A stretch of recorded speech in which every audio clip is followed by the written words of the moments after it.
नमस्कार, आप देख रहे हैं पीके टाइम्स। मैं हूं आपके साथ शवा सिंह पवार। राजस्थान कांग्रेस की राजनीति में अक्सर कहा जाता है कि राजसमंद में तालाब गहरे हैं और बाड़मेर में राजनीति। और इस बार बाड़मेर, बालोतरा, जैसलमेर के 3 जिलों में घोषित नए जिलाध्यक्षों ने इस पुराने जुमले को फिर से सही साबित कर दिया है। महीनों की खींचतान, गुटबाजी और पर्दे के पीछे चलने वाली गहरी रणनीतियों ने कांग्रेस की इस त्रिकोणीय बेल्ट को एक बार फिर चर्चाओं के केंद्र में ला दिया है। हालांकि जिलाध्यक्षों की नियुक्ति एक नियमित संगठनात्मक प्रक्रिया मानी जाती है, पर इस बार खेले गए दांव में इतने पड़ते हैं कि हर कदम के पीछे किसी न किसी गुट की सांसें धौकनी की तरह चल रही थी। बाड़मेर कांग्रेस में लंबे समय तक वर्चस्व रखने वाले बाइतोवारी ढाणी अर्थात हरीश चौधरी गुट को पिछले महीनों में अशोक गहलोत ने लगातार चुनौतियां दी।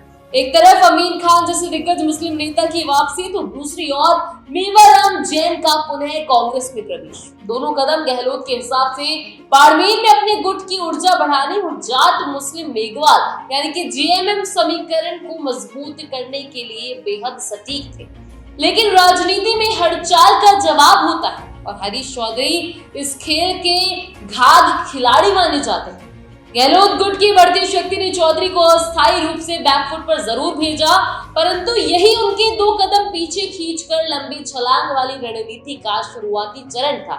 चर्चा ये भी चली कि दोनों बड़े नेताओं हरीश चौधरी और साले मोहम्मद के बीच पर्दे के पीछे एक समझौते की नींव डाली गई।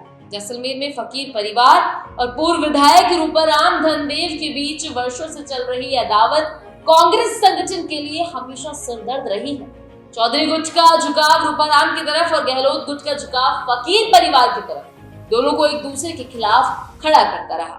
सूत्र बताते हैं कि इसी खींचतान में हरीश चौधरी ने चुपचाप साले मोहम्मद से संपर्क साधा और जैसलमेर में संतुलन बैठाने के लिए एक बड़ा प्रस्ताव रखा। रूपाराम को मनाकर फकीर परिवार के सदस्य को जिलाध्यक्ष बनाने का रास्ता साफ किया जाए और बदले में बाड़मेर में चौधरी गुट के लक्ष्मण सिंह गोदारा को जिलाध्यक्ष पद दिलाने में समर्थन दिया जाए। साले मोहम्मद के लिए ये सौदा फायदेमंद था। जैसलमेर में उनका दबदबा बढ़ता, रूपाराम पर नियंत्रण मिलता और बाड़मेर में वे राजनीतिक रूप से कोई जोखिम भी नहीं लेते, क्योंकि बाड़मेर उनकी प्राथमिक राजनीति का केंद्र कभी रहा भी नहीं। कहा जा रहा है कि ये डील काम कर गई। जैसलमेर में अमरदीन फकीर को जिलाध्यक्ष बनाया गया और बाड़मेर में लक्ष्मण सिंह गोदारा को। परिणाम ये हुआ कि हरीश चौधरी ने एक झटके में बाड़मेर संगठन पर अपना दबदबा दोबारा स्थापित कर लिया। ये कदम खासकर इसलिए अहम है क्योंकि उनका गढ़ बायतू अब नए गठन हुए बालोतरा जिले में जा चुका है। ऐसे में यदि बाड़मेर में उनका प्रभाव कमजोर होता तो ये राजनीतिक भविष्य के लिए खतरनाक संकेत बन सकता था। बालोतरा में प्रियंका मेघवाल की नियुक्ति भी इस रणनीति का हिस्सा मानी जा रही है। दलित वोट बैंक को साधने के साथ महिला प्रतिनिधित्व देने का संदेश। प्रियंका मेघवाल क्षेत्र के अन्य दलित पुरुष नेताओं की तुलना में अपेक्षाकृत सुरक्षित और गैर विवादित विकल्प थी, जिससे किसी गुट की तीखी नाराजगी उठने की संभावना भी कम रही।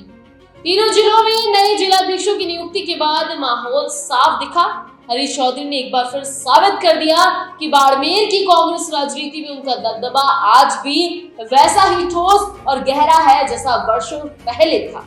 गहलोत गुट के लिए यह संदेश भी स्पष्ट है कि बाड़मेर में हरीश को घर में घेर पाना अभी भी आसान नहीं है। गुट निरपेक्ष या अवसरवादी कहे जाने वाले नेता इमाराम चौधरी, उमेदाराम बेनीवाल, आजाद सिंह राठौड़, गफूर अहमद या अब्दुल हादी परिवार, इन सबकी राजनीति भी इन्हीं 2 ध्रुवों हरीश चौधरी बनाम गहलोत गुट के बीच झूलती दिखाई देती। अंततः बाड़मेर, बालोतरा, जैसलमेर में जारी सियासी शतरंज न सिर्फ कांग्रेस संगठन की आगामी दिशा तय करेगी, बल्कि आने वाले विधानसभा चुनावों में इन जिलों की राजनीतिक हवा किस ओर बहेगी इसका भी बड़ा संकेत दे रही है और कई स्थानीय राजनीतिक हलकों में उठ रहे सवाल का जवाब भी। क्या सचमुच हरीश चौधरी और साले मोहम्मद के बीच पर्दे के पीछे कोई समझौता हुआ, या फिर ये सिर्फ राजनीति की वो हवा है जो असली खबर बनने से पहले ही गली कूचों में चर्चा के रूप ले लेती है? ऐसे ही खबरों की लगातार अपडेट्स के लिए बने रहिए पीके टाइम्स के साथ, क्योंकि ये है राजस्थान की असली आवाज। नमस्कार। मरुधरा से खुद को जोड़ने के लिए सब्सक्राइब करें और बने रहें पीके टाइम्स के साथ।